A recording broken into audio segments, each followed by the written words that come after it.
All right, what's up YouTube? Coach 5515 back again with another video. So today, no scary story, gonna get a little interview with a special guest of mine. Coach him in high school here at Chinle High School back in the day.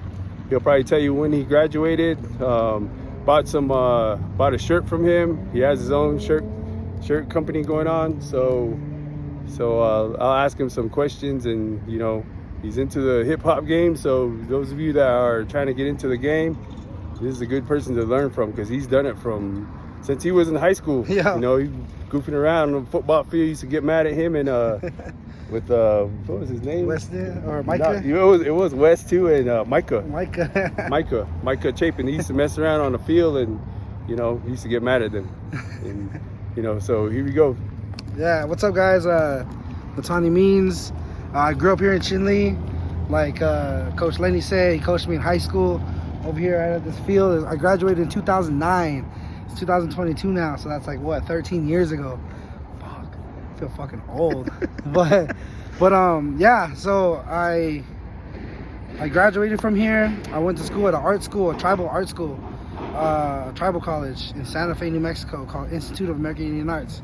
And then that's where I kind of got more into music, learned the production side of it, how to tell a story, and shit, just kind of blew up from there. Cool. So tell us about you growing up here, Nataanii, out here in Chinle, and then going out to your Lakota Reyes and stuff. Yeah, well, I mean, I grew up here. I was born in Gallup, but ever since I was little, I grew up all the way to 18, and lived right across the wash, right across Riverside. My mom had a house. We have land back there, right next to the cottonwood trees. And when I was a kid, it was really beautiful, because that's when the water used to run really from the canyon.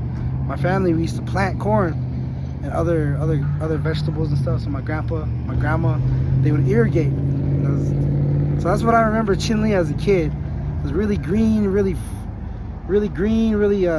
fun. It was a lot of fun.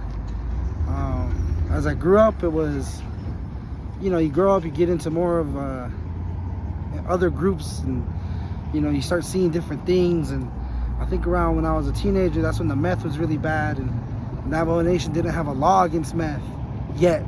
And there was a lot of houses that turned into meth houses, and cops couldn't do anything because there's no law against it yet. The feds couldn't do nothing. So I was just when I pulled up to Speedway, it used to be Shell. Before that, it used to be T-Way. Coach remembers that one. Yeah, T-Way. But I was pulling up, and I was remembering memories. Me and Micah, who was mentioned earlier, we were walking back here from Subway, or from A&W, and we saw a dude in a wheelchair get stabbed. And I was thinking about that as I was driving back there, and that's something I forgot about, but I remembered. And how I looked at it then was just like, fuck. You mind your own business, and you just keep walking, you don't want to get stabbed either. But shit, it was crazy, man. It was crazy. It was a little dangerous, but this is home, And when you're from a place, you want to see the best of it. And wherever I go in the world, I've toured all over the world. I've toured Europe like 5 times, Canada, I've been to Mexico a couple times. And I always represent, I always tell people I'm from Chinle, Arizona, the Navajo Nation, the heart of the Navajo Nation. So, I'm never ashamed to say I'm from here, ever. I'm very proud to be from here. Awesome. It's a hard place to grow up, but it makes you strong. Awesome. Yep. So, what are you doing nowadays? And tell us about your hip hop career. Well, you told us a little bit about it. Yeah. Can you tell us a little bit more? Well, when I was in college,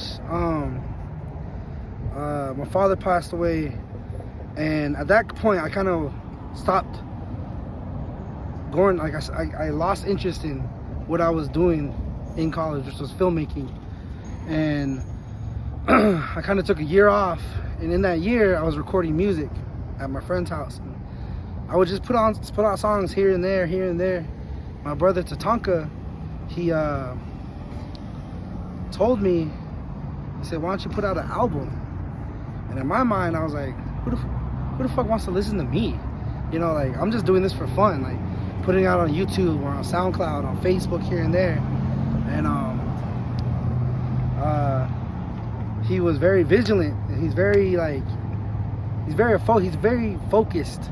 So he put up a bunch of like small pieces of paper with writing on it all over my bathroom, in my mom's house, and over my room.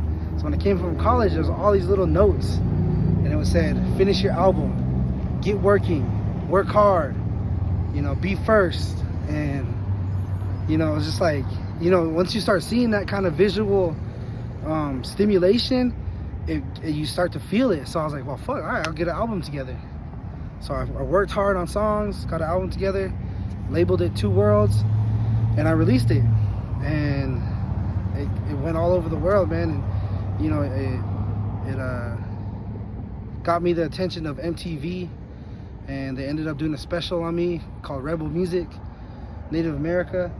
And they came to Chinle. We shot here in Chinle. We shot in New York City. We shot also in Pine Ridge, where my dad's from, my other side of the family. And that just spread like wildfire. And since then, you know, I've been going full time with music and performances, tours, you know, releasing features. It's a hustle. You know, this isn't guaranteed. Money's not guaranteed in this business, and you have to be very frugal. You have to save. It's this whole thing. But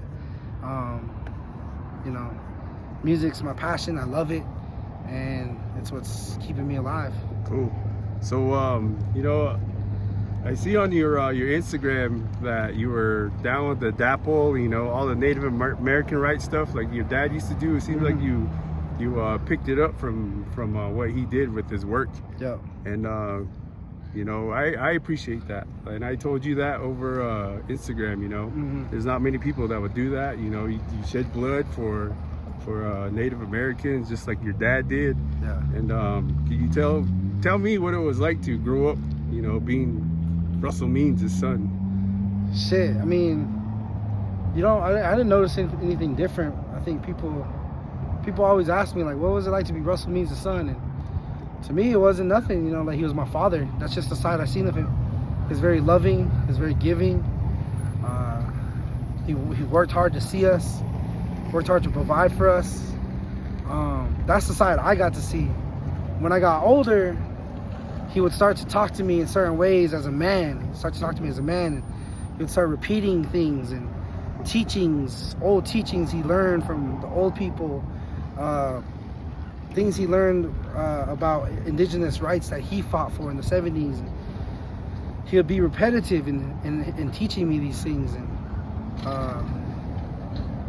it wasn't until I started going with him when he went to go speak at like universities that I kind of saw him in this light, like, oh shit, like that's my dad. Like people they really are in awe of him, and that made me proud. And so when I became a man, like when I started growing up past the age of 18, you know, I was in college and he lived near Santa Fe.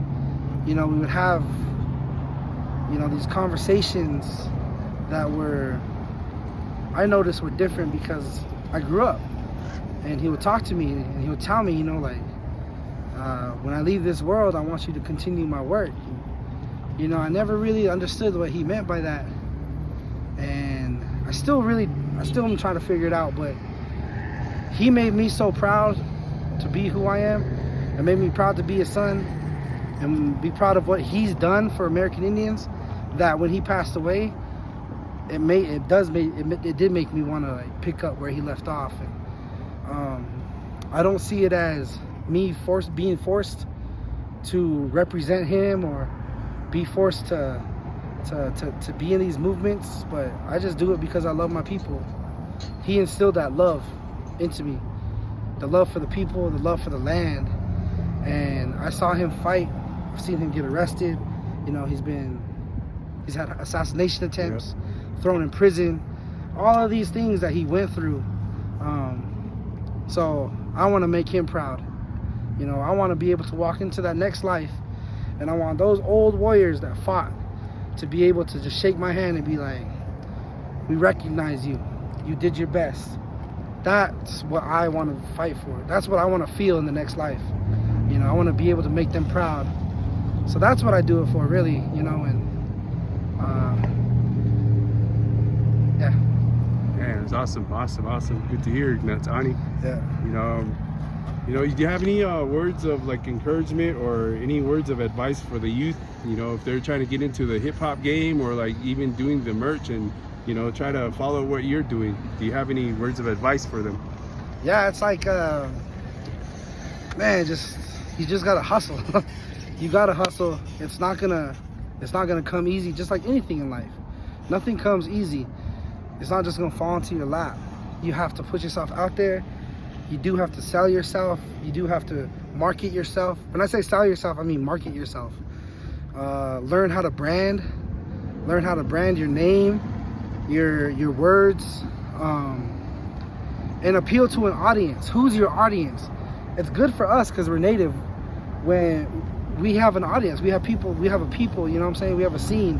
So just really work hard building your own audience.